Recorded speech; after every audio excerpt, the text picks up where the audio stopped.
இன்னைக்கு என்ன வீடியோவில் பார்க்க போகிறேன்னா ஒரு பேக்கரி ஐட்டம் தான் செய்யலான்ருக்கேன்.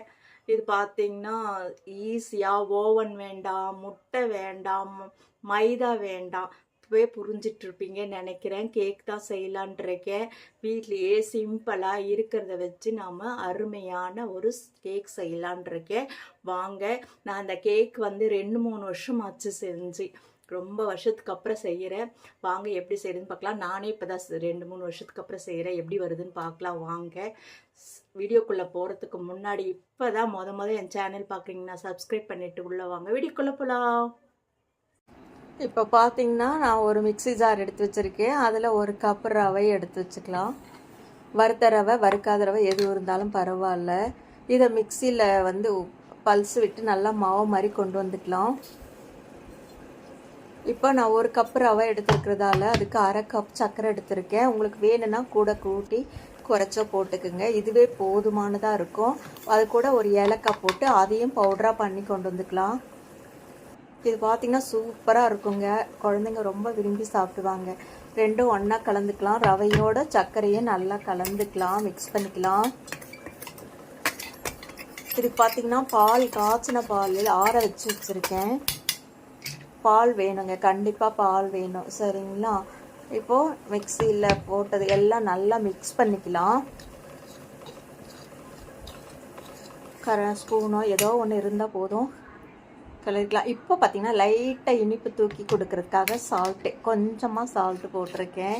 இதையே நல்லா போட்டு மிக்ஸ் பண்ணிக்கலாம். இது நம்ம வந்து ஓவன் தான் இருக்கணும்னு அவசியமே இல்லைங்க, ஈஸியாக செஞ்சிடலாம். இப்போ பார்த்திங்கன்னா நான் 1 ஸ்பூன் நிறைய ஆயில் எடுத்து வச்சுருக்கேன். சரிங்களா? கோல்டு வின்னர் அந்த மாதிரி ஏதாவது வாசம் இல்லாத ஆயிலாக எடுத்துக்கோங்க. ஆயில் 1 கால், அதாவது 1 குழிக்கரண்டி நிறைய வச்சுக்கோங்களேன். நல்லா மிக்ஸ் பண்ணிக்கலாம். பாருங்கள், நான் பால் அதிலேயே காய்ச்சின்னு ஆற வச்சுருக்கேன். அந்த கப்லேயே அளந்துக்கிட்டேன். 1/4 கப்பு. பால் அதிகமாக கூட விட்டுக்கலாங்க, கெட்டியாக இருந்துன்னா பாலே விட்டுக்கலாம், ஒன்றும் பிரச்சனை இல்லை. இப்போ பேக்கிங் சோடா, கொஞ்சம் சோடா உப்பு, பேக்கிங் சோடா கொஞ்சம், 2 மிக்ஸ் பண்ணிக்கலாங்க போட்டு. உங்களுக்கு இட்லி மாவு பதத்துக்கு வரணுங்க. அப்போ வந்து உங்களுக்கு கெட்டியாக இருக்குது அப்படின்னா உனக்கு கொஞ்சம் பால் விட்டுக்குங்க. சரிங்களா? பாருங்கள், இப்போது வந்து ரோஸ் எசன்ஸ் கொஞ்சம் விட்டுருக்கேன். ஒரு 4-5 ட்ராப் விட்டால் போதும், ரொம்ப விட வேண்டாம்.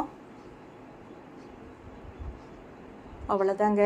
இப்போ இதை நல்லா மிக்ஸ் பண்ணிவிட்டு ஒரு 10 நிமிஷம் மூடி வச்சா போதுங்க. மூடி வச்சுக்கலாம். அதுக்குள்ளேயே 1 கப்பில் நம்ம எங்கே கேக் எதில் செய்ய போகிறோமோ அதில் நம்ம ஆயில் தடவிக்கலாம். நான் அந்த பாத்திரம் தான் எடுத்திருக்கேன். இதில் நல்லா ஆயில் தடவிட்டு மைதா மாவு இருக்கு இல்லைங்களா, அதை கொஞ்சம் நல்லா தூவி விட்டு தட்டி தட்டி சுற்றி ஒட்டுற மாதிரி பண்ணிக்கலாம். அப்போ தான் உங்களுக்கு கேக் வந்து ஒட்டாமல் நல்லா வருங்க. ஓவன்னா நமக்கு பிரச்சனை இல்லை, நம்ம வீட்டிலே செய்கிறோம் இல்லையா, அதனால் நம்ம இந்த மாதிரி பண்ணிக்கலாம். பாருங்கள், மூடி வச்சது. நான் வந்து ஏற்கனவே குக்கர் பாத்திரத்தை வெறும் ஹீட் பண்ணி வச்சுருக்கேன். ஸ்டவ்வில் ஒரு 5 நிமிஷம் ஹீட் ஆகிட்டுருக்கு நல்லாவே. எப்போவுமே நீங்கள் கேக் செய்கிறதுக்கு முன்னாடி நீங்கள் எந்த பாத்திரத்தை வச்சு அதுக்குள்ளே வைக்க போகிறீங்களோ ஹீட் பண்ணி வச்சுக்கணும். ஹீட் நல்லா ஹீட்டாக இருக்கணும். இப்போது நம்ம அந்த மாவை வந்து அந்த மாவை வந்து இதில் விட்டு நல்லா குலுக்கி விடணுங்க. ஏரெல்லாம் உள்ளே ஏரெல்லாம் இதுவாக இருக்கும். நம்ம தட்டி தட்டி தட்டி விடும் போது எல்லா பக்கமும் இறக்கம் வந்துடும். இப்போது நான் பாதாம் பார்த்திங்கன்னா சருவி வச்சுருக்கேங்க.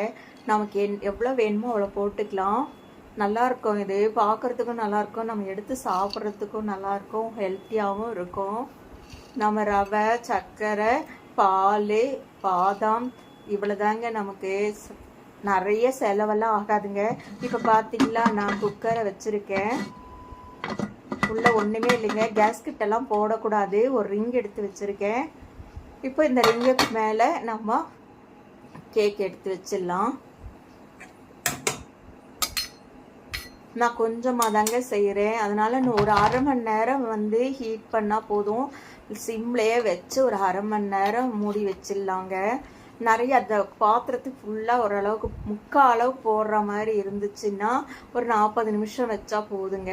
ஃபுல்லாக போடக்கூடாதுங்க, பொங்கி வரும். முக்கா வேணுன்னா போட்டுக்கலாம், இல்லைன்னா நான் கொஞ்சம் தான் போட்டிருக்கேன். இப்போ மூடி வச்சிடலாம். ஒரு அரை மணி நேரம் கழித்து திறந்து பார்க்கலாம்.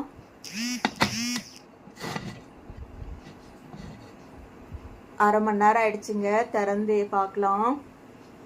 சூப்பராக செமையாக கேக் ரெடி ஆகிடுச்சுங்க. பார்த்தாவே உங்களுக்கு தெரியும், பேக்கரியில் இருக்க மாதிரியே இருக்குது பாருங்கள். நான் எடுத்துட்டேன் வெளியே, ஆறினோடனே வந்துருச்சு. அழகு போல் ஒரு பூ மாதிரி ஷேப்பில் வந்திருக்குது. கத்தியில் ஏதாவது தடவிட்டு நம்ம கட் பண்ணி எடுத்துக்கலாங்க. பார்த்தீங்களா, சூப்பராக செமையாக இருக்குது. தேங்காய் பண்ணு மாதிரி நல்லா அருமையாக இருக்குங்க. சாப்பிட்றதுக்கும் சரியான சர்க்கரை கரெக்டாக இருக்குது. ரொம்ப இனிப்பும் இல்லாமல் அளவான கரெக்டாக இருக்குங்க. அவ்வளோ பிரமாதமாக இருக்குது. நானே நினச்சி கூட பார்க்கல இந்த அளவுக்கு வந்திருக்கு. நீங்களும் இந்த மாதிரி செஞ்சு பாருங்கள், சூப்பராக இருக்கும். குழந்தைங்களுக்கு செஞ்சு கொடுக்கலாம். இது மைதா கூட இல்லைன்றதால உங்களுக்கு ரொம்ப உடம்புக்கு நல்லது. அருமையாக இருக்குது.